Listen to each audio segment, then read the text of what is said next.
Hello everyone, it's Melody from Zen with Gems, and I'm just doing a quick little instructional video for the subscribers of the Bling crystal box. So the first box just went out today, and I'm really excited for everybody to get them and have fun making their new bracelets, setting some intentions with those, and just enjoying it. So I decided to make a quick little video for those subscribers that might need some help figuring out how to make the bracelet. And if you're new and you want to check it out, just go to zenwithgems.com to subscribe. So basically, I put together a quick little bracelet right here. This is not one that's going to be sent out. I didn't want to spoil anything for anybody, so I just put some beads here together just for the purpose of for the instructional video. So I wanted to show everybody the components that you'll be getting. You're going to be getting some stretchy cord. You'll get some type of a charm. This one is a little moon. You obviously get your premium quality beads, and then every month I might have like some little spacer beads or little extra things like this, and I put it on the end here, and I'll show you why later, why it's on the end. But you can set your bracelet up how you want it. That's the cool part about this whole box, is that I put a lot of time and care into selecting beads and planning it out, but it's for you to have fun with and design.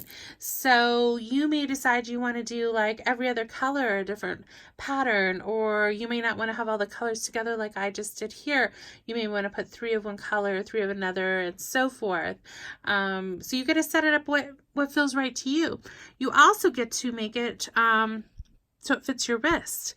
So I have 2 options available in the shop. You can order the medium one, which will fit up to a 7-inch wrist, or if you choose to go with the large, that'll fit between a 7 and 8-inch wrist.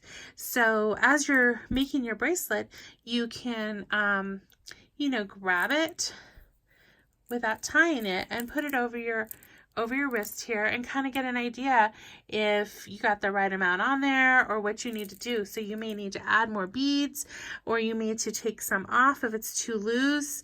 That way you can decide and you can make it perfect for you, and that's the whole reason behind the box. So as you're stringing your beads on, the other thing I want to point out is you can set your intentions. You can say a little mantra. You can say some little prayers as you're setting your little beads on the bracelet, so that way when you wear it, you will be reminded of those intentions and prayers that you set. So that's another neat thing about this. And the other thing is that after your month, so like, let me just explain this a little bit better. The September box that just went out is themed for October. So it's always like the month ahead. So you can wear that the whole month of October and really enjoy it. After it's done, you may choose to take your bracelet apart, take the beads off, repurpose them, or add them in a new future bracelet that you're going to get from me. Do what you want with it. You can obviously keep it together. That's what I recommend, but you can do what you want. So you may decide after the work has been done and the intentions you've set, you may want to re-cleanse those beads and reuse them in a future project. So that's kind of a cool process. So let me just show you how I would tie this. That's the main thing that's the trickiest with your bracelet. So I have picked some premium quality stretchy cord. It's pretty thick, so don't be afraid to really tie a pretty tight knot. So let me just show you what I do.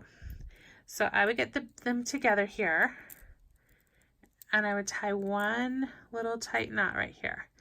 And the reason I put those little spacer beads right where the knot's going to go is because it's going to kind of cover up the knot, which is kind of cool, right? So you just basically tie a knot. Let me show you if I can get it in there. There's a knot, but I'm going to really tighten that down. See how much I'm pulling on that? Don't be afraid to tighten it. I want you to tighten, because if you don't get it really tight, it's going to slip off. The knot's going to come off during the day when you're wearing it, and that's not going to be fun for you. So make sure you really tighten it down. Also, I really apologize for my hands. I've been at the Denver Gem Show all week, you know, going through crystals, and they have gotten beat up. So then I do another one. So that's 2. I'm going to tighten it down really tight. And then I'm going to do another one. That makes 3. So after you do 3, you can evaluate.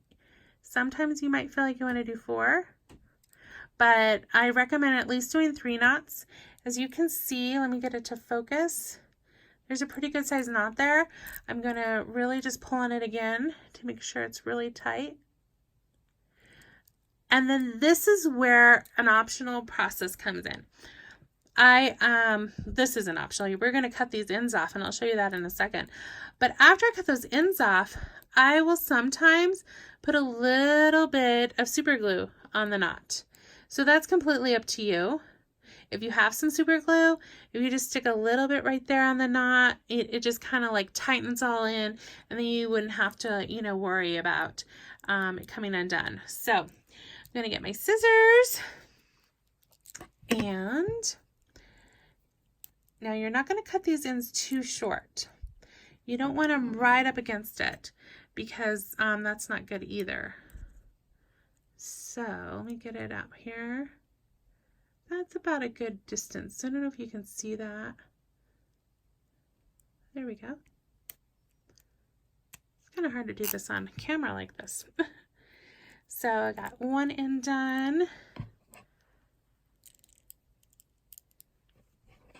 And I'm going to do the other one. See, I'm leaving out enough of a little tail on that. So here's what it looks like. There's a little bit there left. That's good. And so I wanted to show you, since you have that little spacer bead right there, and some months the spacer beads will be different, but if you have a nice little spacer bead like that, put the knot or put the spacer beads where the knot's going to be. You don't necessarily have to have this be here. You can set it up where you make it end over here if you wanted it over here, and still put the knot over on this side. So you can set it up however you want, but that's just a little fun thing because it kind of hides the little knot. So hopefully you enjoyed this video. If you have any questions or anything at all about the Bling crystal box, please let me know.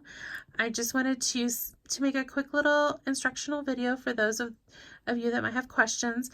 These beads, in case you're wondering, we've got some amethyst, some blue apatite. Aren't those blue apatite just amazing? They're so beautiful.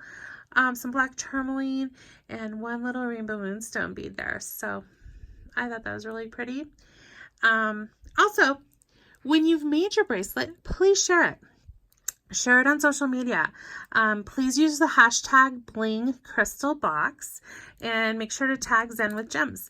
So that way others can see what you created and get some inspiration from you. And another month you may want to see what others are doing and get inspiration from them. So it'll be fun to see everybody's creations and see how they all look, and everybody's is going to be unique and different, which is what's awesome about this. So I hope you've enjoyed this, and I appreciate all your support. Again, if you haven't checked it out, go to zenwithgems.com, and many blessings. Bye-bye.